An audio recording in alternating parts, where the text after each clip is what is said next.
Assalamualaikum warahmatullahi wabarakatuh. Mari klik subscribe di channel ini dan aktifkan tanda loncengnya untuk mendapatkan update pemberitahuan di video berikutnya.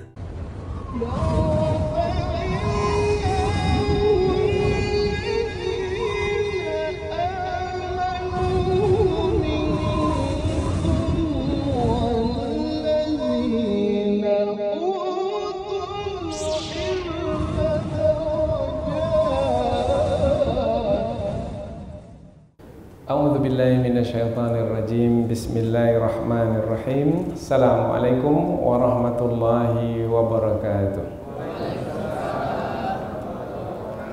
Alhamdulillahirabbil alamin wa bihi nasta'inu ala umurid dunya waddin. Nasta'inuhu wa nastaghfiruh wa na'udzu billahi min syururi anfusina wa min sayyiati a'malina.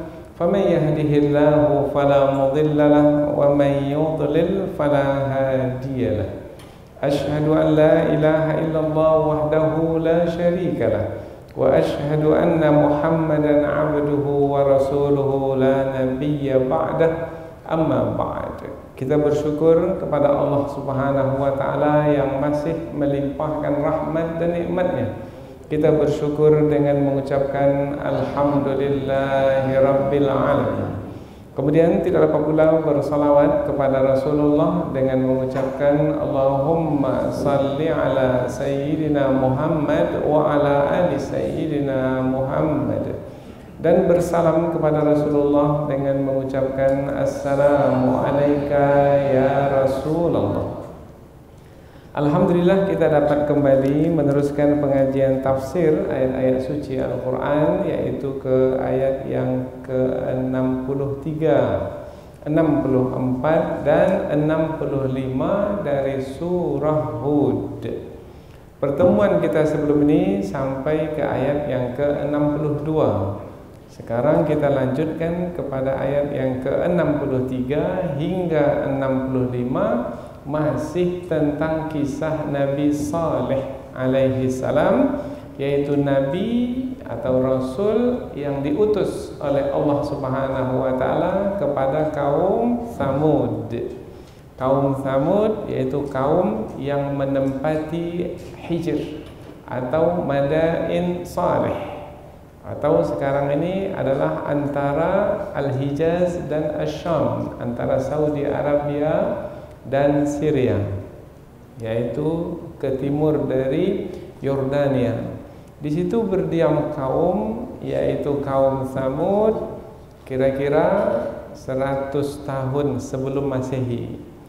Kemudian diutuslah kepada mereka Nabi Saleh alaihi salam, yaitu yang dibawa oleh Nabi Saleh seperti yang telah kita sebutkan dalam dua ayat sebelum ini, yaitu supaya mereka kaum Tsamud mentauhidkan Allah Subhanahu wa taala, yaitu menyembah Allah saja dan tidak menyekutukan Allah dengan apapun. Nah, sebagaimana kita ketahui bahwasanya kaum Tsamud itu menyembah berhala. Mereka menyembah patung-patung. Meskipun mereka pintar, tetapi mereka bodoh dalam kepercayaan. Kepintaran mereka adalah gunung-gunung yang besar mereka ukir dengan ukiran yang indah. Kemudian mereka korek isinya, mereka kosongkan gunung-gunung batu itu, kemudian mereka buat berbilik-bilik, berkamar-kamar, kemudian mereka jadikan istana. Begitu hebatnya mereka pada masa dahulu. Berarti mereka memiliki teknologi sendiri dalam mengukir dan menjadikan gunung batu sebagai istana. Kemudian negeri yang mereka diami negeri yang subur, wa jannatin wa uyun, yaitu negeri seperti kebun-kebun, taman-taman, kemudian ada mata air, sungai yang mengalir sehingga sangat indah sekali. Tapi malangnya mereka bukannya bersyukur kepada Allah yang memberikan kemakmuran bumi itu kepada mereka, padahal Allah yang memberikan kemakmuran itu. Allah yang menurunkan hujan untuk mereka, Allah yang menumbuhkan tumbuh-tumbuhan, Allah pula yang membanyakkan binatang ternak, Allah yang membuat mereka tenang, aman, damai, nyaman di negeri mereka itu, tetapi mereka pula menyembah berhala. Maka diutuslah Nabi Saleh alaihi salam untuk mengingatkan mereka bahwasanya mereka adalah Allah yang menciptakan mereka, maka mestinya mereka bersyukur kepada pencipta mereka. Allah menciptakan mereka dari tanah. Isyarat kepada dahulu, yaitu Nabi Adam alaihissalam yang diciptakan dari tanah, dan manusia yang kemudian ini adalah keturunan dari Nabi Adam, termasuk kaum Tsamud. Dan pada masa sekarang, meskipun manusia itu bukan lagi diciptakan langsung dari tanah seperti Nabi Adam dahulu, tapi zat tanah itu masih, karena air mani manusia itu dari saripati makanan. Saripati makanan itu adalah dari makanan-makanan tumbuh-tumbuhan, binatang ternak yang ada di bumi, yang asalnya juga adalah dari tanah. Nah, Nabi Saleh mengingatkan mereka tentang Allah Subhanahu wa taala yang menciptakan mereka, yang menjaga mereka, memelihara mereka, memberikan rezeki kepada mereka. Maka sembahlah Allah, jangan sekutukan Allah dengan apapun. Tapi malangnya kaum Nabi Saleh, yaitu kaum Tsamud, enggan, tak mau, menolak dakwah yang disampaikan oleh Nabi Saleh alaihi salam. Mereka menolak kebenaran, tidak mau mengikuti kebenaran, yaitu mentauhidkan Allah. Bahkan mereka menyombongkan diri, yaitu dengan mengatakan, wahai Saleh, kami sudah tidak mengharapkan apa-apa lagi darimu. Sebelum ini kami mengharapkan, harap-harap kamu ini menjadi pemimpin bagi kami, karena kecerdasan akalmu wahai Saleh, karena kepandaianmu, karena akhlakmu yang terpuji. Tapi setelah penyampaianmu, yaitu supaya kami mentauhidkan Allah dan meninggalkan berhala-berhala kami, mulai dari itu kami tak mau lagi. Jadi mereka ini menolak dakwah Nabi Saleh alaihi salam. Maka Nabi Saleh menyampaikan lagi. Nah, penyampaian Nabi Saleh ini adalah pada 3 ayat yang akan kita pelajari dalam kesempatan ini. Berarti ini adalah pertemuan kita yang kedua tentang kisah Nabi Saleh alaihi salam. Yaitu Nabi Saleh menyampaikan kepada kaum Tsamud, wahai kaum Tsamud, ketahuilah bahwasanya aku dalam menyampaikan kebenaran, betul-betul aku menyampaikan kebenaran ini adalah dengan keyakinan bahwasanya inilah dia kebenaran dari Allah Subhanahu wa taala. Jangan kamu ragu sedikit pun. Karena ujung dari ayat sebelum ini, kaum Tsamud mengatakan, kami ragulah terhadap apa yang kamu sampaikan wahai Saleh. Mau kami tolak? Kamu orang yang berakhlak mulia, terpuji, kami ketahui selama ini. Tapi kalau kami ikuti, bertentangan pula dengan kepercayaan yang kami warisi selama ini.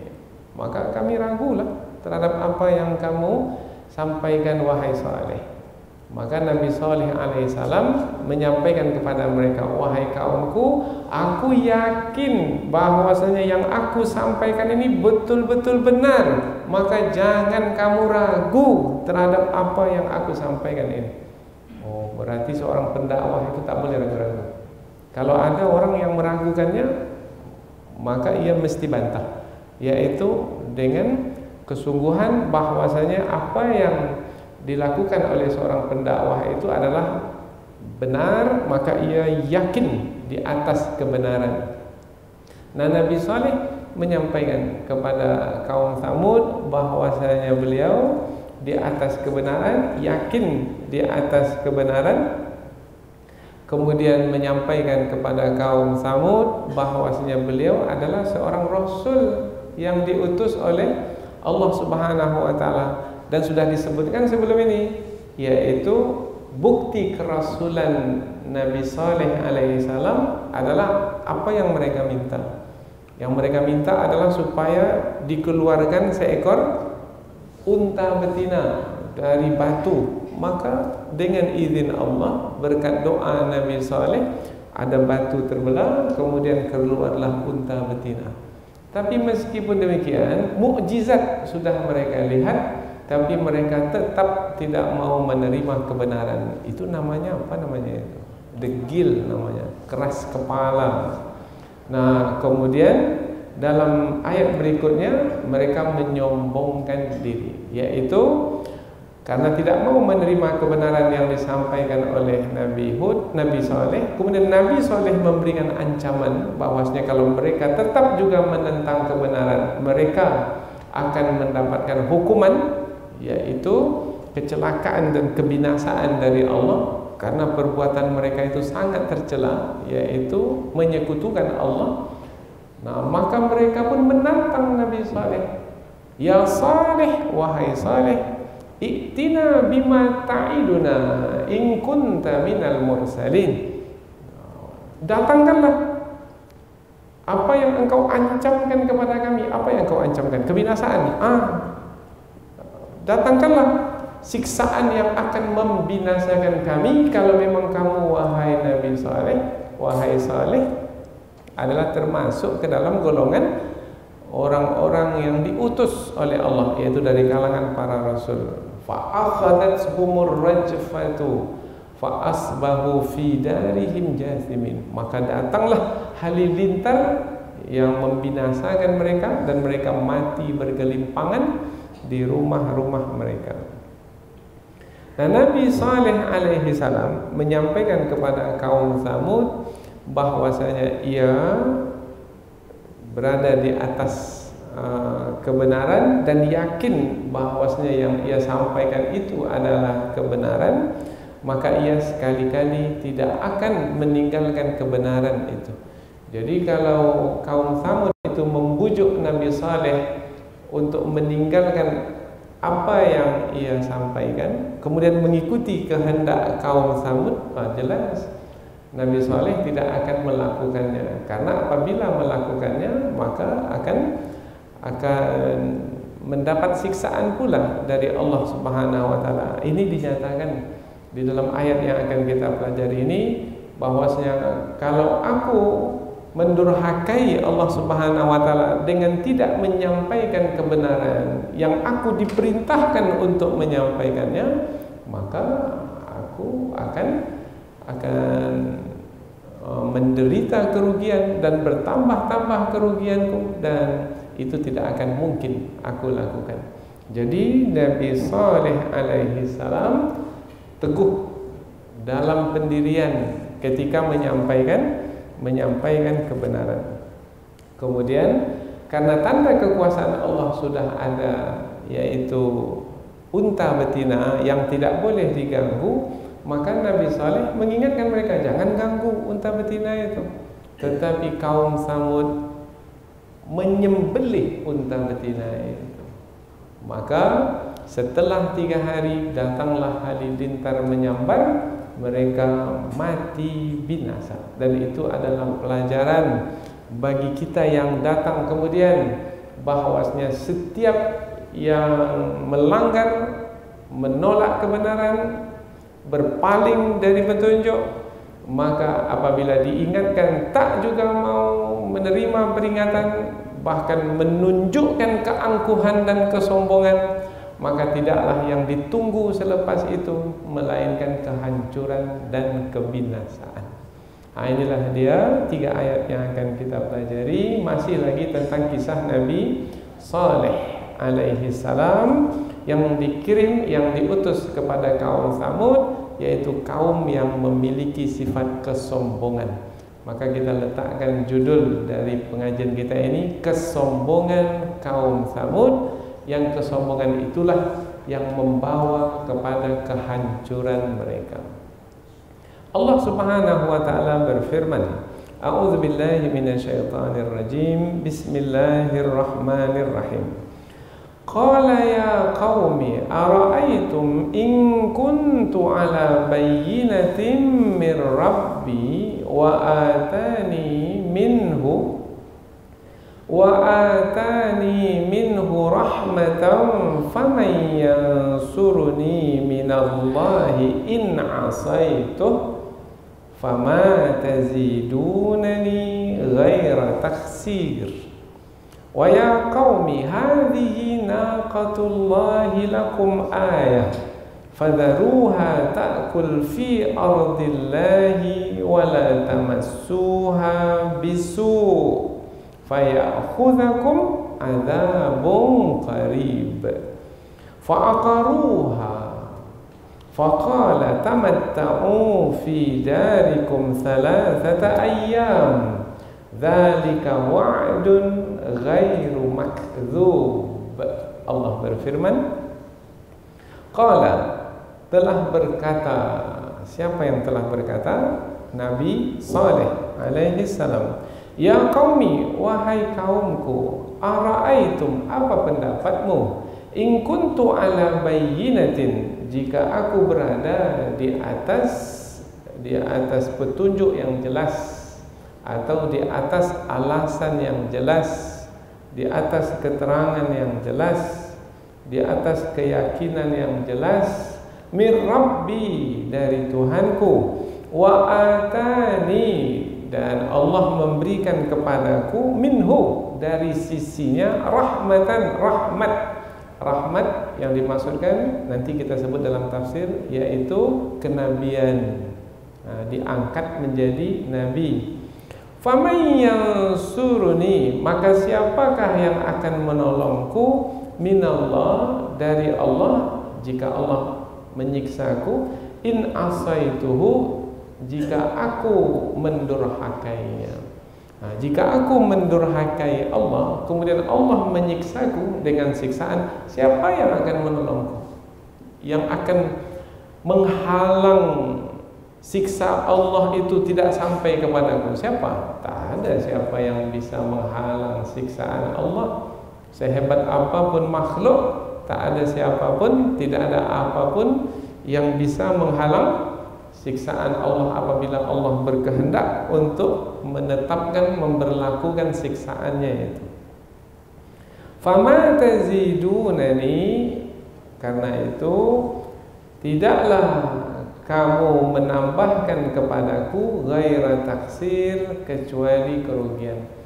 Nah, kalau aku mengikuti kehendakmu wahai kaum Tsamud, yaitu kamu berkehendak supaya kamu ditinggalkan menyembah berhala, dan aku membiarkan, aku tidak menyampaikan kebenaran kepadamu, aku mengikuti kehendakmu, maka bertambah kerugian kepadaku. Aku tidak mau, aku mesti menyampaikan kebenaran kepadamu, aku tidak akan ikuti kehendakmu, karena aku tidak mau mendapatkan kerugian. Aku tak mau disiksa, dan aku tidak mau celaka, maka aku menyampaikan apa yang diperintahkan kepadaku. Allah memerintahkan kepadaku untuk menyampaikan kebenaran, aku sampaikan kepadamu. Oh, berarti Nabi Saleh adalah seorang pendakwah yang tegas. Tak mau hanya karena ingin menjaga hati manusia kemudian tak mau menyampaikan kebenaran. Nabi Saleh tidak seperti itu. Maka bisa dijadikan contoh dalam berdakwah.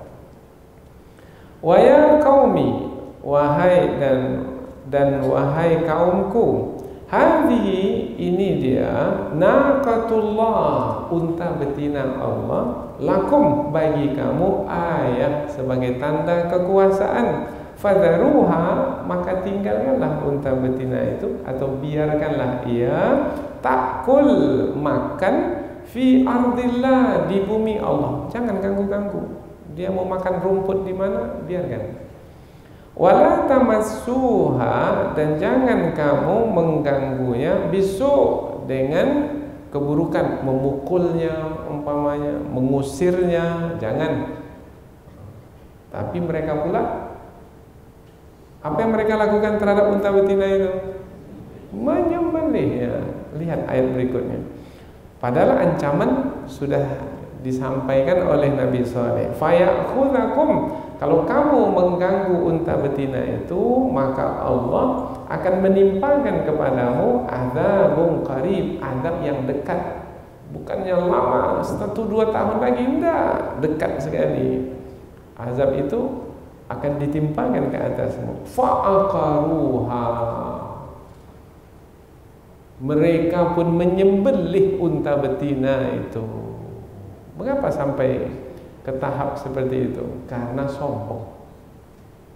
Kami mau tahulah, betul tidak kami akan mendapat celaka dengan menyembelih unta ini, seperti yang diancamkan oleh Saleh itu. Sombong. Faqala, maka Nabi Saleh berkata, tamatta'u, bersenang-senanglah kamu, fi darikum, di rumah-rumahmu, salasata ayyam, 3 hari. Nah, dalam tafsir disebutkan hari Rabu, hari Kamis, hari Jumat. Berakhir hari Jumat, maka datanglah halilintar. Zalika, itu adalah wa'dun, janji, ghairu makdzub, yang tidak didustakan. Artinya apabila Allah sudah berjanji, maka janji Allah itu pasti akan berlaku. Seperti mana yang Allah janjikan, seperti itu yang berlaku. Dan Allah tidak pernah mengingkari janjinya.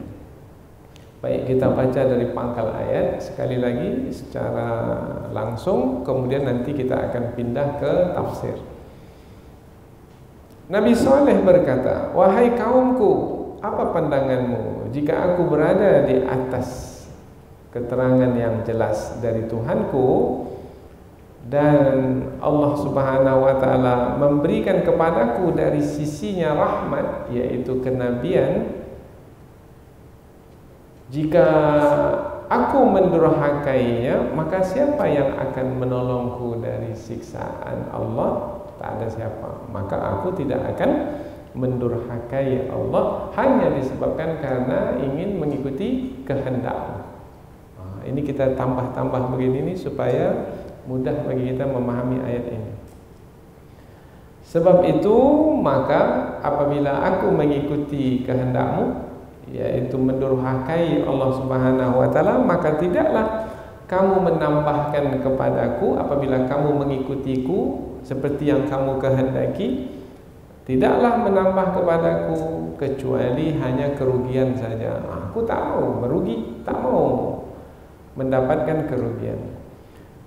Dan wahai kaumku, ini dia unta betina Allah, bagimu adalah sebagai tanda kekuasaannya, tanda kekuasaan Allah, maka biarkanlah unta betina itu makan di bumi Allah, dan jangan kamu mengganggunya dengan apapun gangguan yang akan menyebabkan kamu mendapatkan azab yang dekat.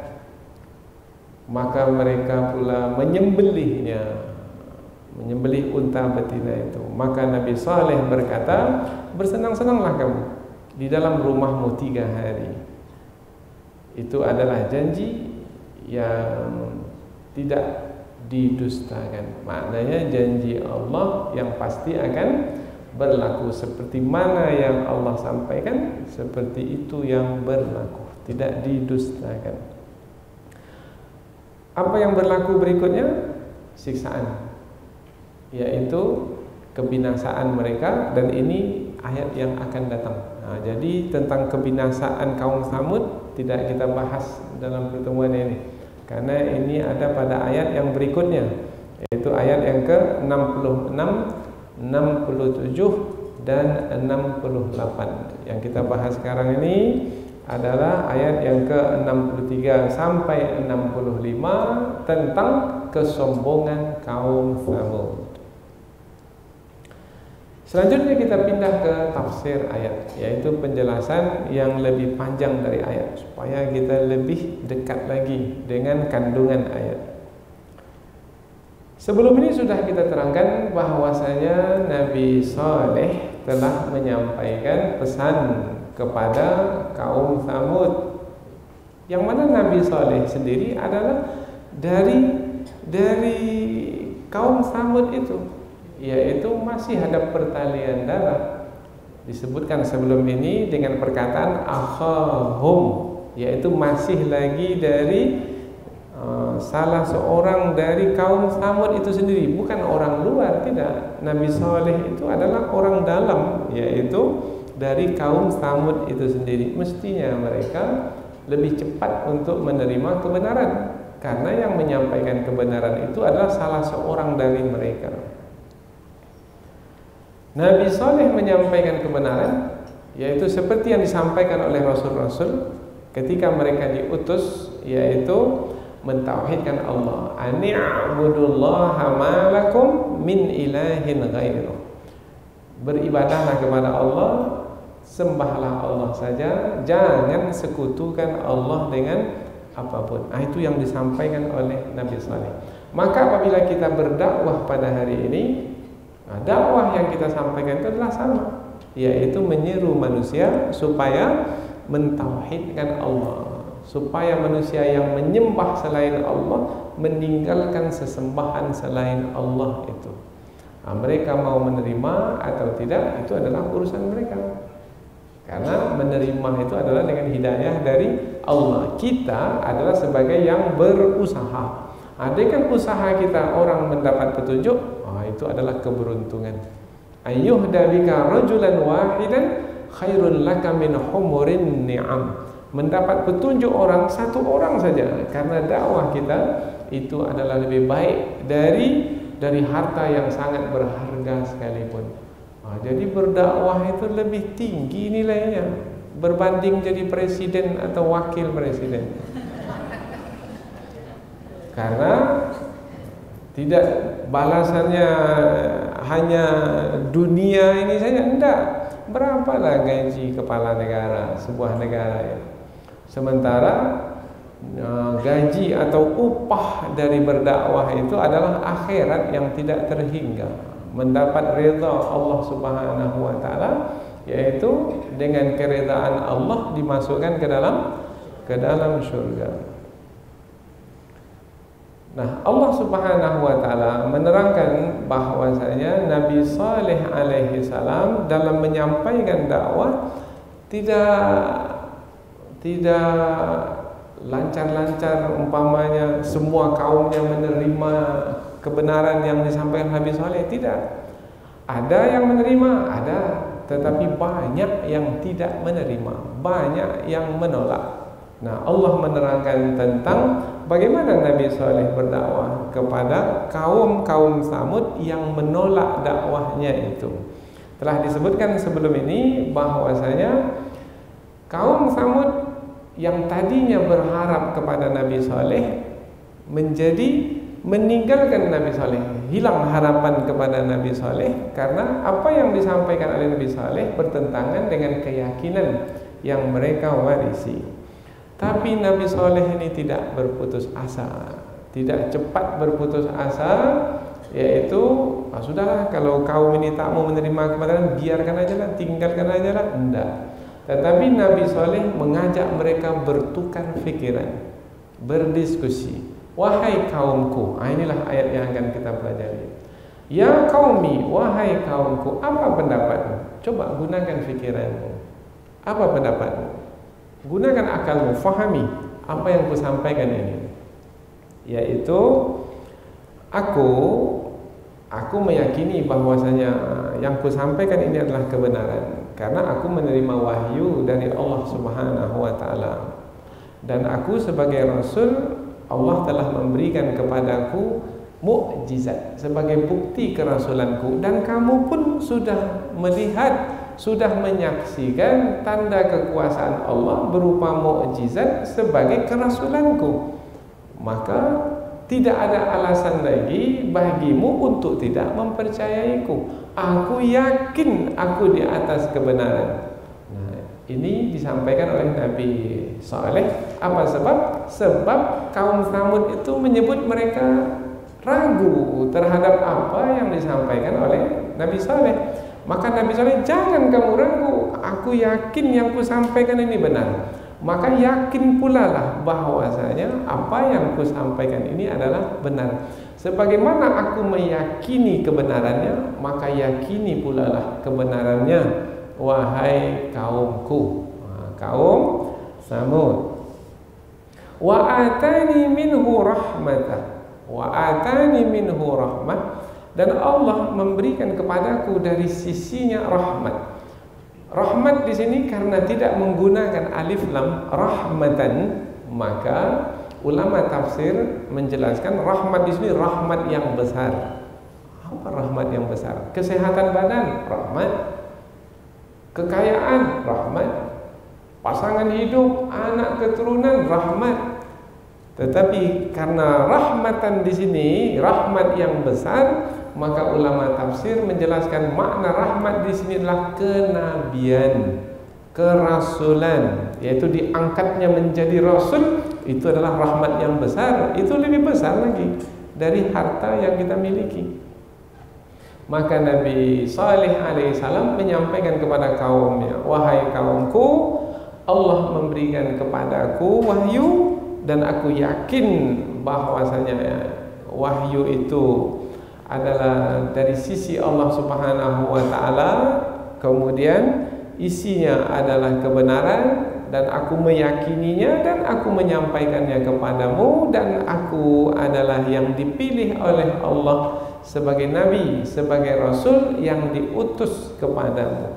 Maka aku tidak akan mendurhakai Allah Subhanahu wa taala. Mendurhakai Allah maknanya dalam ayat ini, in asaituhu, jika aku memaksiatinya. Maksiat maknanya melanggar, melanggar maknanya durhaka.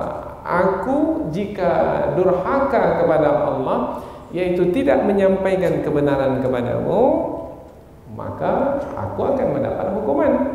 Nah, apabila Allah menghukumku dengan siksaan, siapa yang akan menghindarkan siksaan itu dariku? Siapa? Mana ada manusia yang mampu untuk menolak siksaan Allah? Karena Allah menyiksa dengan kemahakuasaannya yang tak terbatas, sementara manusia memiliki kuasa yang tidak seberapa. Yang punya kuasa tak seberapa mampu menghalang kuasa Allah yang tidak terbatas. Apabila Allah berkehendak untuk menyiksa, maka Nabi Saleh alaihissalam memiliki rasa takut.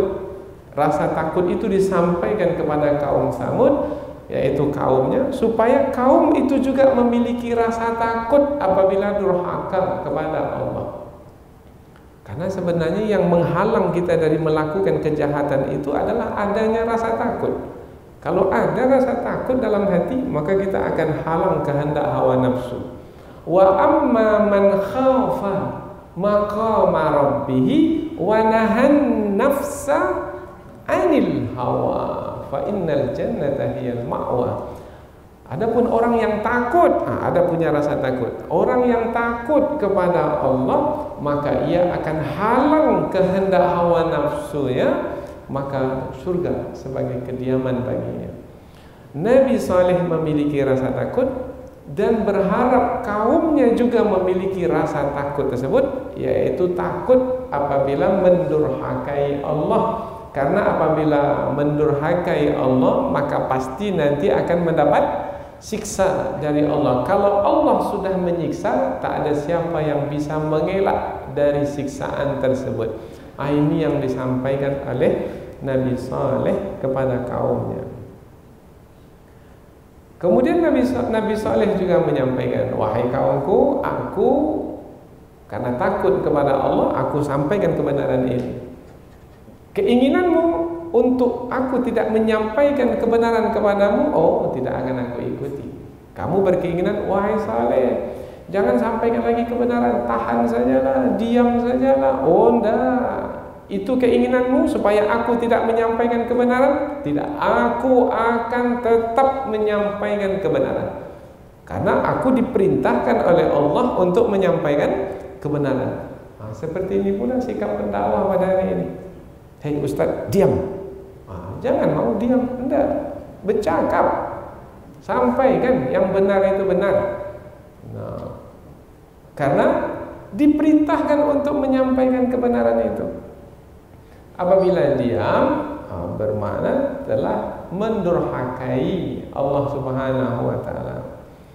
Nah, kalau aku mengikuti kehendakmu, yaitu supaya aku diam dalam menyampaikan kebenaran kepadaku, maka supaya menyampaikan kebenaran kepadamu, maka kalau aku melakukan itu, yaitu mengikuti kehendakmu, maka aku akan mendapatkan kerugian. Aku tidak mau mendapatkan kerugian.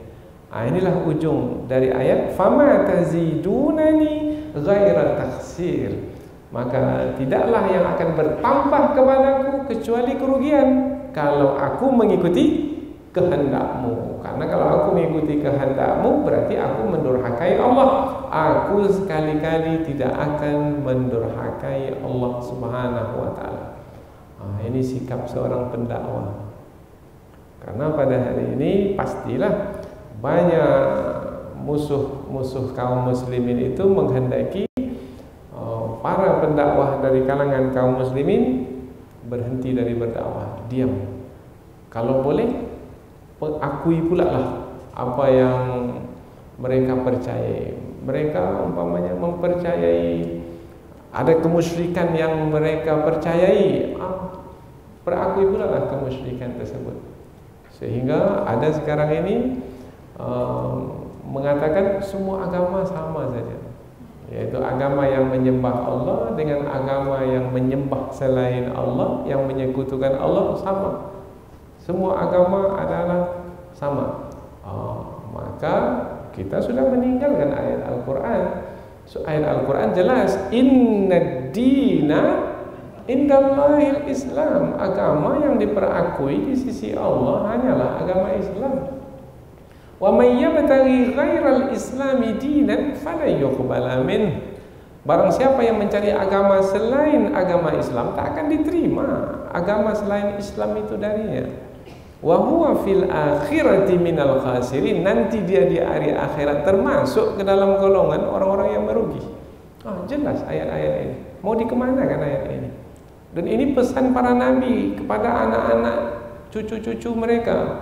Ketika Nabi Yakub, Nabi Ibrahim akan meninggal dunia, mereka berpesan kepada anak-anaknya, wala tamutunna illa wa antum muslimun. Jangan kamu mati melainkan kamu dalam keadaan muslimun, beragama Islam. Jelas ini.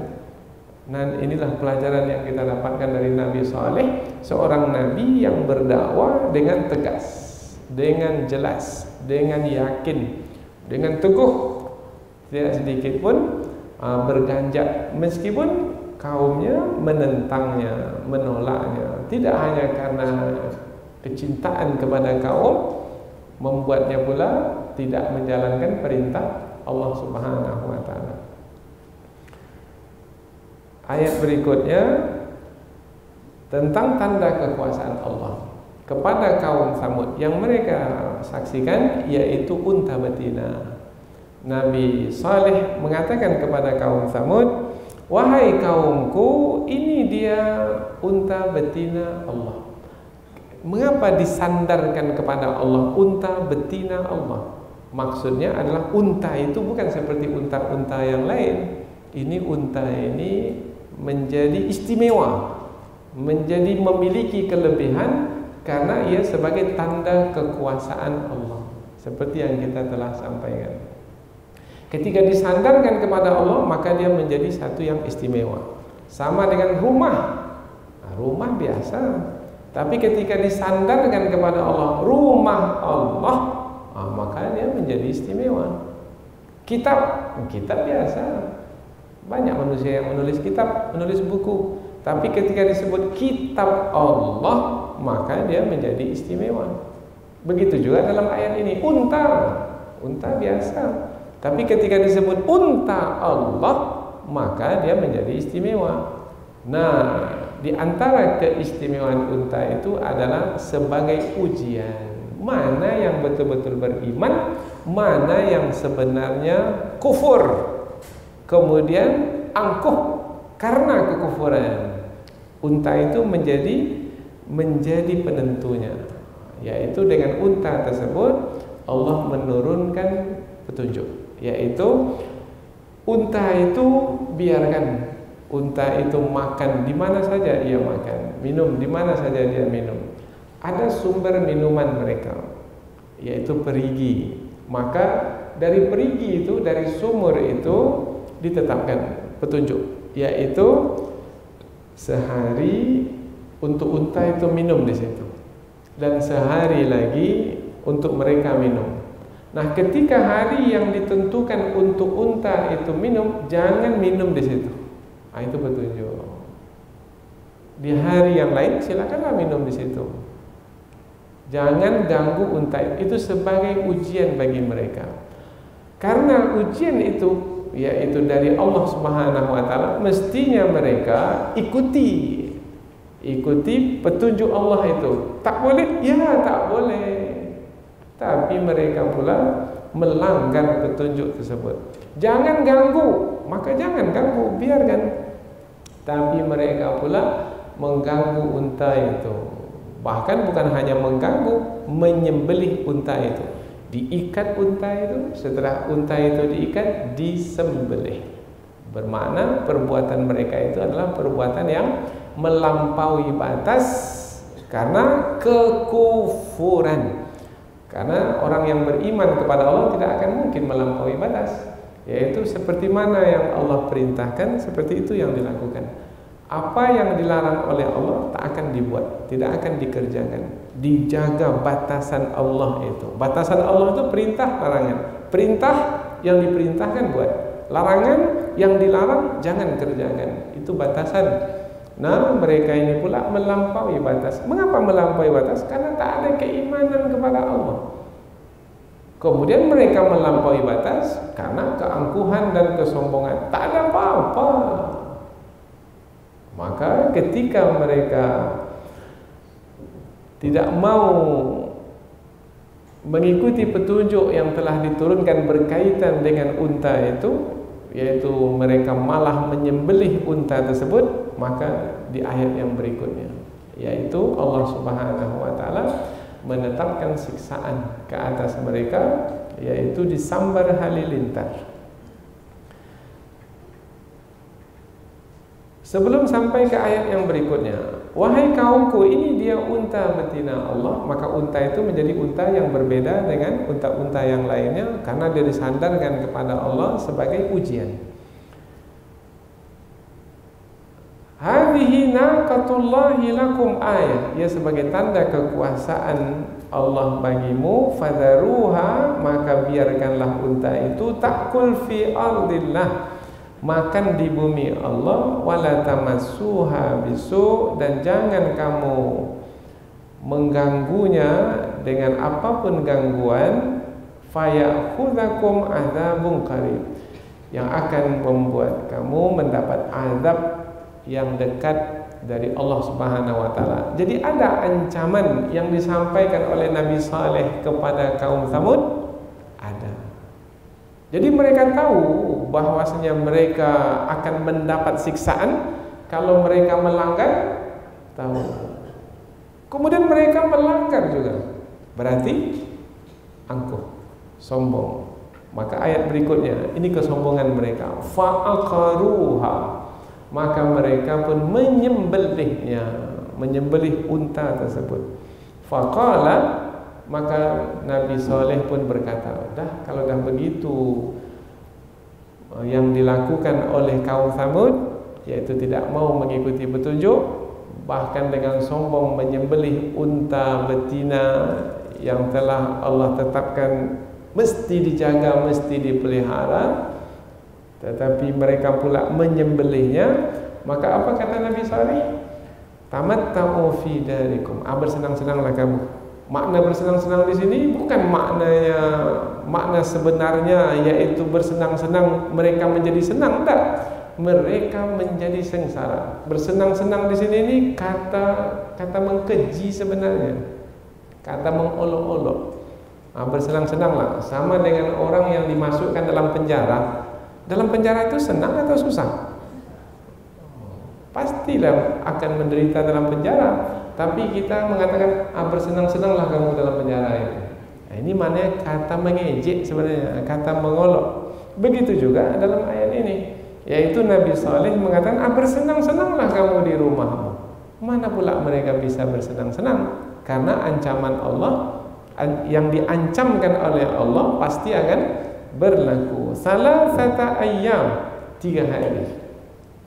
Apakah selama 3 hari itu mereka senang? Tidak, karena mereka menanti selepas 3 hari mereka akan mati binasa.